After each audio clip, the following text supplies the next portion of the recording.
Hey everyone, welcome back to Comic Book Theater. Jay here with another review. Today I'm doing Superior Spider-Man number 17.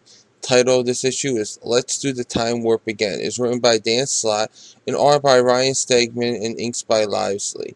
This issue, the future is suffering from the broken space-time continuum of Age of Ultron. Spider-Man 2099 has to go back to the heroic age to try and fix what is causing these ripples that are affecting the future where he comes from. Meanwhile, the goblins are laying low on the ground, so Superior Spider-Man doesn't catch on to the fact that they have a goblin hack in his system.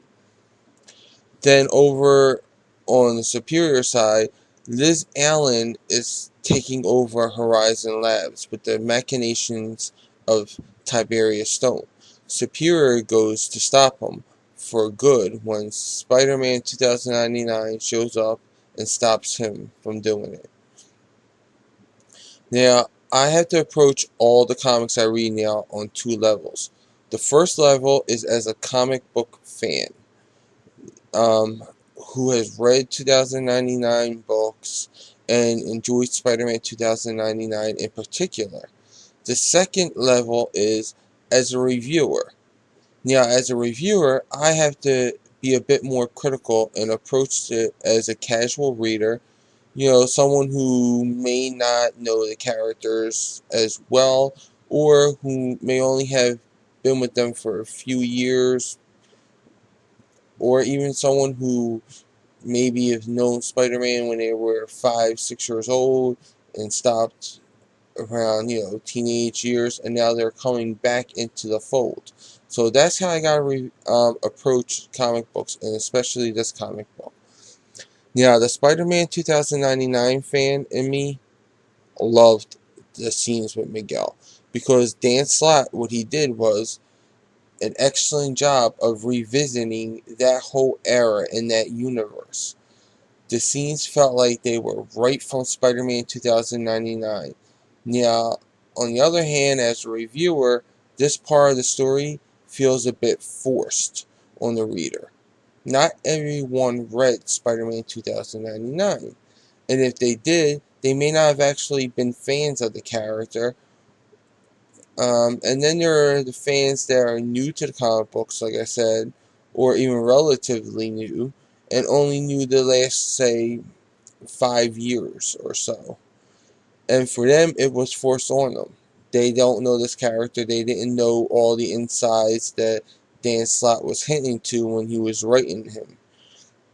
Now, Dan Slott tried to give them so much information by tying it into the story that it kind of weighed the whole story down and became a very text-heavy scene that just could turn a lot of readers off. Then there's the Superior Spider-Man scenes, and I think this is where Dan Slott really came out and did his best work in this issue. There's a scene where Horizon Labs are having the softball game, and Otto is up at bat, and he shows off some of his Spidey skills, because as a kid he wasn't good at sports, so he never played them, he was always the last picked, and he just sucked at them. This felt so much like classic Peter Parker that it made me smile, but it also made me a little mad too, because it made me miss Peter Parker even more. I think Marvel and Dan Slott could have delivered a better feel and a better story if they would have split this up and used 2 issues to tell this.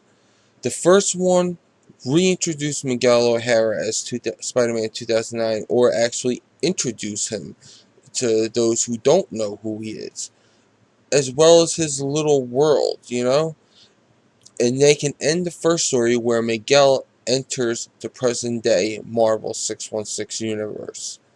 Then the second issue could have dealt with the Horizon hostile takeover and all that, and given us some more character development moments with the staff of Horizon Labs and Superior Spider-Man's, supporting cast. But because I felt that Spider-Man 2099 stuff was a bit forced on non-Spider-Man 2099 fans, I had to give the story only 3.5 stars. The art is pretty good in this issue. What I like art-wise in this title, and pretty much a lot of the Spider-Man books right now are giving me this feel, because it's tending to bring back the 90s, but in a good way. And since this issue actually does deal with a character who was created in the 90s, Spider-Man 2099, it was really nice to see it here. The art gets 3.5 stars. Overall, I like this issue. I enjoyed seeing Spider-Man 2099, and I enjoyed seeing even a small glimpse of the Peter Parker in Superior. And we got that little sliver of the classic Peter Parker that made me smile, so that was great. But the story was too bogged down with text. They tried to pack 2 issues worth of story in this one book, and I think it weighed it down some. So overall, I had to give this 3.5 stars.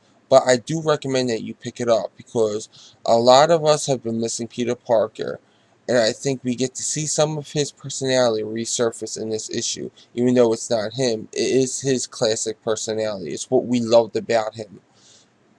And I think Spider-Man 2099 is a good character that will really play off well opposite of Otto as Spider-Man. So I say pick it up.